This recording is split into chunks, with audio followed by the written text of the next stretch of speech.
Greetings and welcome to Let's Play The Lurking Horror. I will stop this. I think, I'm not sure, but I will make the call that this is a Let's Play premiere, because nobody is as retarded as I am, and actually Let's Plays are text adventure. Yes, this is a text adventure.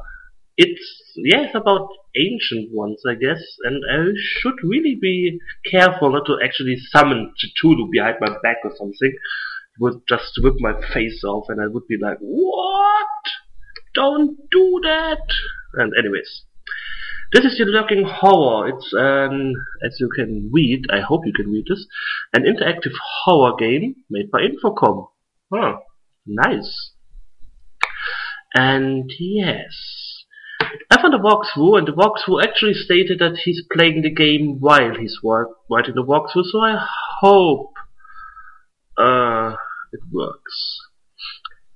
Anyways, let's start, shall we? You've waited until the last minute again. This time it's the end of the term, so all the Technic terminals in the dorm are occupied. So off you go to the old comm center. Too bad it's the worst storm of the winter. Murphy's Law, right? And you're practically froze to death logging over here from the dorm. Not to mention jumping at every shadow, what with all the recent disappearances. Time to find a free machine, get to work and write a 20-page paper. The Lurking Horror. An interactive horror. Copyright 1987 by Infocom, Inc. All rights reserved. The Lurking Horror is a trademark of Infocom, Inc. Release 221, serial number 870918. Terminal room. This is a large room crammed with computer terminals, small computers and printers. An exit leads south. Banners, posters, and signs festoon the walls. Festoon? Most of the tables are covered with waste paper, old pizza boxes and empty Coke cans. Kind of reminds me of my room. There are usually a lot of people here, but tonight it's almost deserted. A really whiz-bang PC is right inside the door. Why is it inside the door? Nearby is one of those ugly molded plastic chairs. More. I really have to click this. Sitting at a terminal is a hacker whom you recognized. Say hello to hacker. You use the word hello in a way that I don't understand. Talk to. The hacker waits for you to say something. Say hello. I love these. Anyways, let's just go by the walkthrough. Turn PC on. The computer powers up, goes through a remarkable past stealth check and greets you, requesting log in please. The only sound you hear is a very low hum. Okay. Log in. This is the copy protection, but I don't care, it's in the walkthrough, so oh, it doesn't recognize my numpad. 872325412. Give it a response. Password please. Password Ulersos. The computer responds, good evening, you're here awfully late. Okay, this is a strange computer. It displays a list of pending tasks, one of which is blinking red letters with large arrows pointing to it. The task reads classics paper. Some particularly ominous words next to it say due tomorrow, and more reassuringly a menu box next to that reads edit classics paper. Well, choose edit. The menu box is replaced by the Yak text editor and menu boxes listing the titles of your files. One for your paper is highlighted in a rather urgent looking shade of red. This is a really strange computer who actually knows when something's urgent. Choose paper. You click the box for your paper and the box grows reassuringly until it fills most of the screen. Unfortunately, the text that fills it bears no resemblance to your paper. The title is the same, but after that there's something different. Very different. Let's read it. The paper appears to be a facsimile overlaid with occasionally typescript. The text is mostly in a sort of old English you've never seen before. What you read is a combination of incomprehensible gibberish, Latinate pseudo-words, debased Hebrew and Arabic scripts, and an occasional disquieting phrase in English. As you look at it more closely, you find it hard to focus on the screen, but impossible to look away. Your fingers stray towards the more box. Oh, more. I want more. You touch the more box and a new page appears. The second page is much like the first, but up on the edges, not when you look at it straight. It's almost readable. There's something about a summoning or a visitor. More. Choose more. You touch the more box and a new page appears.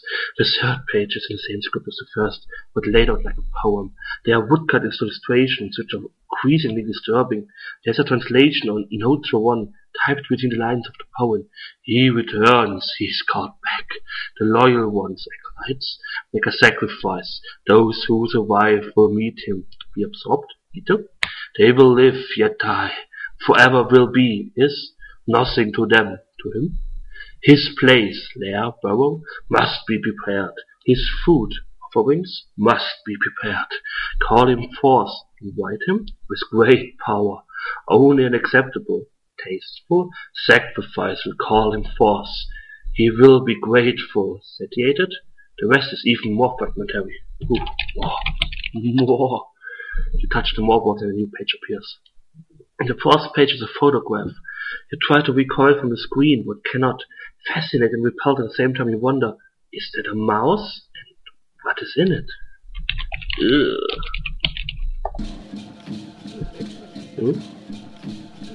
You touch the more box and a new page appears. You faint, and when you waken, place. Use sound to talk or sound usage on and off. There's some sound.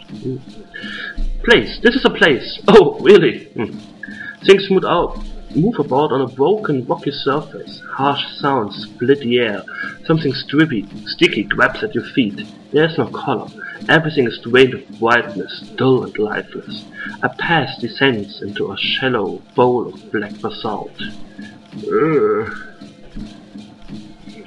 Go down. Basalt bowl. You are at the bottom of a deeply cut, smooth basalt bowl. Dimly seen shapes crowd you on all sides. Ahead is the focus of the movement, a rocky platform. Go down. It's really a little louder. At platform, you stand before a low rock platform, more like an afterthought of piled rocks or glacial moraine than a work of artifice. You are pushed against the pile by the crowd around you. One small stone stands out in the pile, smooth, shiny, and glowing with a blazing light.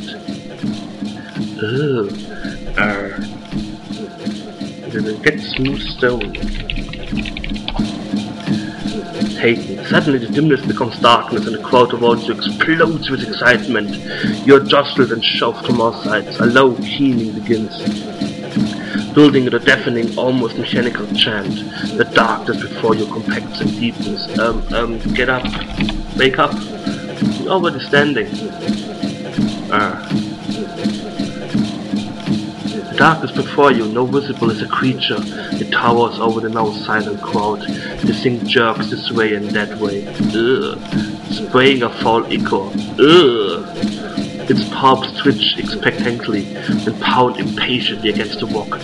You can feel the smooth stone vibrating in your hand. Wait. Whew. Time passes. The thing now turns, sensing the presence of the stone. It quests almost blindly for it. Then those around you thrust you forward. The thing stoops, its mandibles grasping you. You're lifted toward its gaping maw. The stench and the sounds issuing from it are overwhelming. You fall unconscious. You're awakened by the thump of your head hitting the terminal in front of you. Falling asleep of a tame purpose? It must have been a nightmare. Embarrassed, you glance around. Yes, the hacker's looking in your direction. He must have heard a thump. Terminal room on the chair. A really whiz-bang PC is right inside the door. Sitting at the terminal is a hacker who you recognize. Get up. You get out of the chair. The hacker wanders over, trying to look nonchalant. Losing, huh? He asks wittedly. He glances at the terminal, which displays a pattern of snow and unusual characters. He appears somewhat excited. South.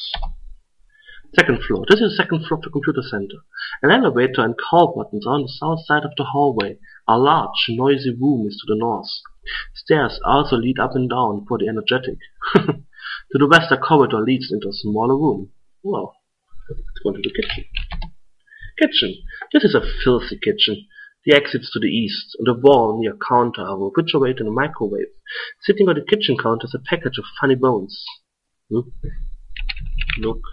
funny bones. Newspaper positions. Look at funny bones. This is a package of funny bones, a snack food made with peanut butter and chocolate cake. Tasty.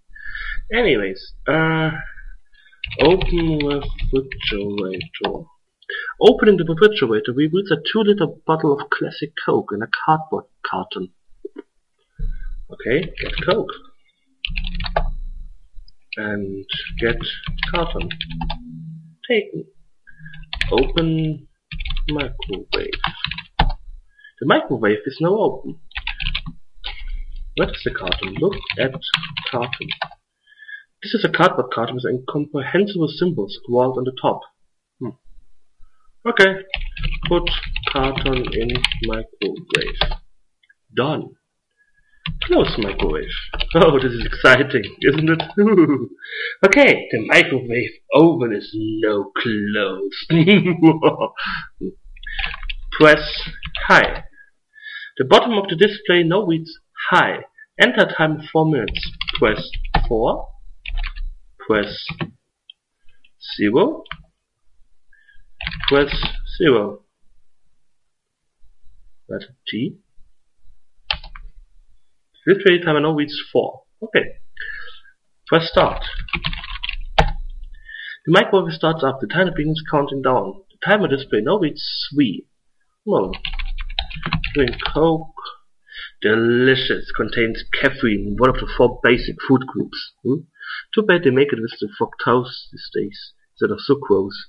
You feel much more alert and awake now. I drink a lot of Coke, but I never had this feeling immediately after drinking Coke. Drop assignment. We don't do this. Drop. And drop the Coke bottle. The microwave stops. The display now reads 0. Open microwave. The microwave is get carton. East. North. Give carton to hacker. Serious food. He plunks into the food with all the delicacy and table manners of a shark at a feeding frenzy. Soon a satisfied expression appears on his face. "No, what was it you were wanting?" he asks. Ask about keyring. I've accumulated a few keys over the years. I'm a licensed locksmith, which helps. I can get into any room attached. He pulls the keyring out of its chain and shows off a key you had noticed before. "This is a master key," he says.